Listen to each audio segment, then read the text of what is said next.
जय हिंद बच्चों, आप सभी का स्वागत है एक बार फिर से रिकवर बैच क्लास नंबर 3 में। पहले बच्चों, पिछली क्लास में हमने जाना था प्रकाश के परावर्तन के बारे में। प्रकाश का परावर्तन क्या होता है, कितने प्रकार, उसके कितने नियम हैं और नियम के बारे में अच्छे से हमने जान लिया था। पहले बच्चों, आज की क्लास हमारी होने वाली है गोले दर्पण और उसके प्रकारों पर। तो गोले दर्पण क्या होता है और उसके प्रकार क्या क्या होते हैं। पहले बच्चों, गोले दर्पण एक कांच का खोखला गोला होता है जिसकी एक सतह पर पॉलिश या चांदी की पॉलिश कर देते हैं और एक हिस्सा चमकदार हो जाता है। जब हम एक हिस्से पर क्या करते हैं, चांदी की पॉलिश कर देंगे और दूसरा हिस्सा क्या हो जाएगा, उसका चमकदार हो जाएगा। चांदी की पॉलिश या लाल रंग का आयरन ऑक्साइड का पेंट कर देते हैं।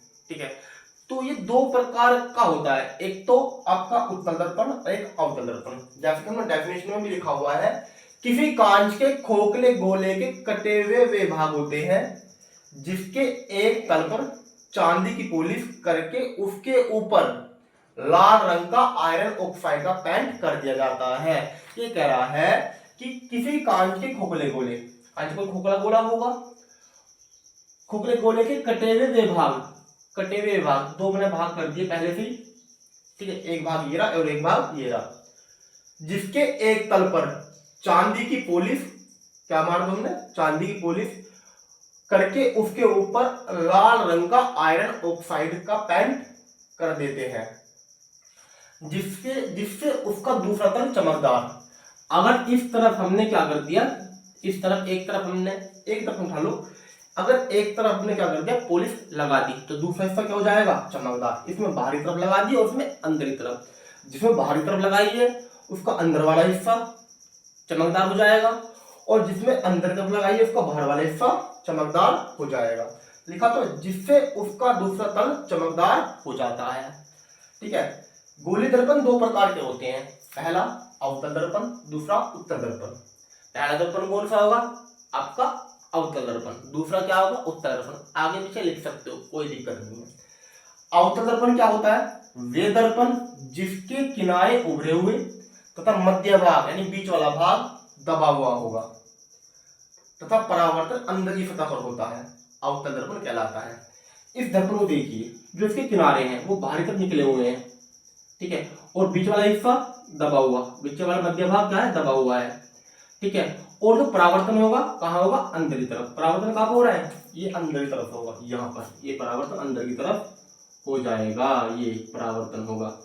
ठीक है, किनारे उभरे हुए, मध्य भाग दबा हुआ, अवतल दर्पण कहलाता है। जिसके किनारे उभरे हुए होते हैं और मध्य भाग दबा हुआ होता है और परावर्तन भी कहाँ होगा, अंदर की तरफ होगा, क्या कहलाएगा आपका, वो कहलाएगा अवतल दर्पण। सेम डेफिनेशन यानी परिभाषा उत्तल दर्पण की है। वे दर्पण जिसके किनारे दबे हुए, अवतल में किनारे उभरे हुए थे, उत्तल में किनारे दबे हुए, तथा मध्य भाग बीच वाला भाग दबा हुआ मध्य सही, वे दर्पण जिसके किनारे दबे हुए तथा मध्य भाग उभरा हुआ होता है। मध्य वाला भाग क्या हुआ, उभरा हुआ, उसका क्या था, दबा हुआ। इसका बीच वाला भाग दबा हुआ और इसका बीच वाला भाग उभरा हुआ यानी उठा हुआ होता है तथा परावर्तन उभरी हुई सतह पर होता है, अवतल दर्पण कहलाते हैं, फिर उत्तल दर्पण कहलाते हैं। जैसे कि हमने यहाँ देखा, इसके किनारे क्या उभरे हुए हैं, मध्य भाग दबा हुआ और परावर्तन कहाँ से हो रहा है, अंदर की तरफ, तो ये कहलाएगा हमारा अवतल दर्पण। इसमें क्या, इसके जो किनारे हैं अंदर की तरफ जा रहे हैं यानी दबे हुए हैं और बीच वाला भाग बाहरी तरफ निकला हुआ है, बाहरी तरफ निकला हुआ है। परावर्तन भी कहाँ से होगा, इसके इस वाले हिस्से से परावर्तन हो जाएगा, ये वाला जो हिस्सा होगा इससे परावर्तन होगा, परावर्तन होगा इसके इस वाले पार्ट से। और जो इसके किनारे होंगे वो क्या है, आपके एक किनारे जो है किनारे दिख रहे हैं ये दबे हुए, तो जिसके किनारे दबे हुए और मध्य भाग उभरा हुआ क्या कहलाएगा आपका, उत्तल दर्पण। ये है अवतल दर्पण और ये कह बच्चों उत्तल दर्पण। ठीक है, मैंने क्या बताया, सबसे पहले बताया गोलीय दर्पण के बारे में, गोलीय दर्पण क्या होता है, फिर बताया गोलीय दर्पण के प्रकार, गोलीय दर्पण कितने प्रकार का होता है। गोलीय दर्पण दो प्रकार का होता है, उत्तल दर्पण और अवतल दर्पण। उत्तल दर्पण और अवतल दर्पण। ठीक है, अब अवतल दर्पण क्या होगा एक बार फिर बता देता हूं।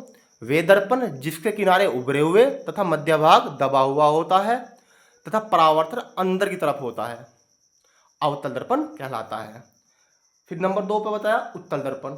उत्तल दर्पण क्या होता है? वे दर्पण जिसके किनारे दबे हुए तथा मध्य भाग उभरा हुआ होता है तथा परावर्तन उभरी हुई सतह से होता है। परावर्तन कहां से होगा? इस उभरी हुई सतह से होगा।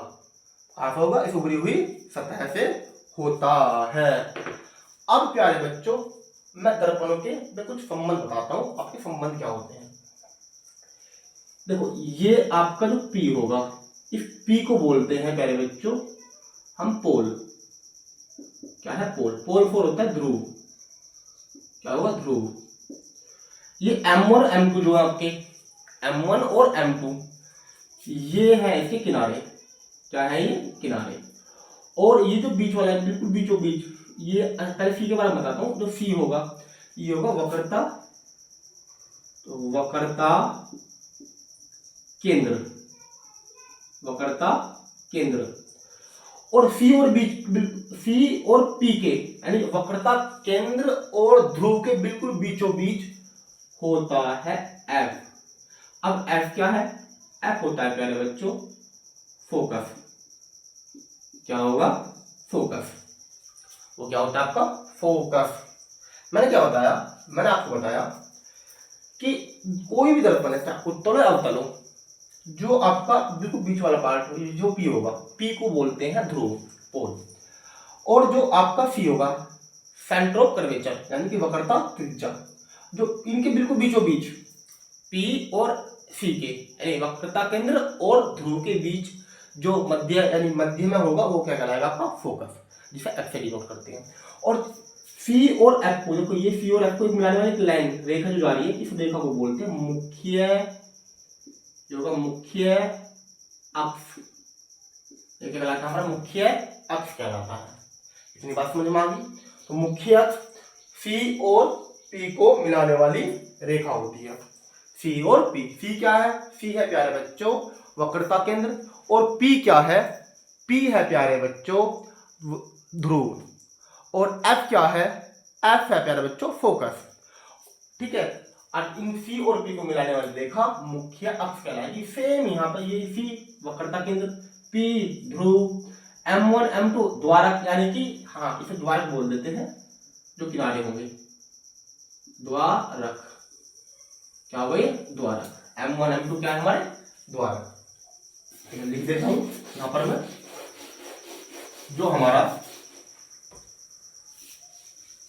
क्या होगा सी होता है वो होता है वक्रता केंद्र।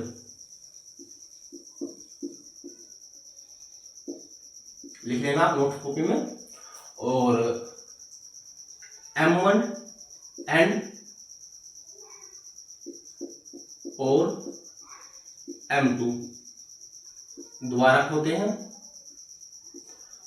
और आपका F होगा यहां पर फोकस।